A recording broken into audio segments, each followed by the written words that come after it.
খবরদার রান্নার বদনাম করবেন না কখনো। রান্নার বদনাম করেন নাকি? এটা ঝাল হইছে, ওইটা মজা হয় নাই, এটা টক হইছে, এটা লবণ হয় নাই, এরকম আছে না নাই? লবণ হয় নাই, বউরে তালাক দিছে, এরকম আছে না নাই? আহা, রান্না একটু ভালো হয় নাই, ঝাল হয়ে গেছে বেশি, বউরে মায়ের শুরু, এরকম ডাকাইতে আছে না নাই?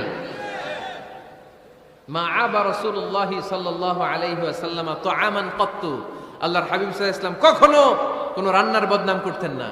ইনিশতাহাহু আকালাহু, বুখারীর বর্ণনা। ভাল লাগলে খেতেন, ভাল লাগতেছে আরো খেতেন, আরো খেতেন।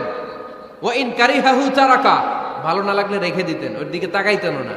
কিন্তু কখনো বলেন নাই লবণ হয় নাই, কখনো বলেন নাই ঝাল বেশি হয়েছে, কখনো বলেন নাই রান্নাটা মজা হয় নাই। সুবহানাল্লাহ পড়বেন না? কি রাসূল ছিলেন আমার। এজন্য রান্নার বদনাম করবেন না। একসাথে মিলেমিশে খান, বরকত বাড়ায় দিবে কে?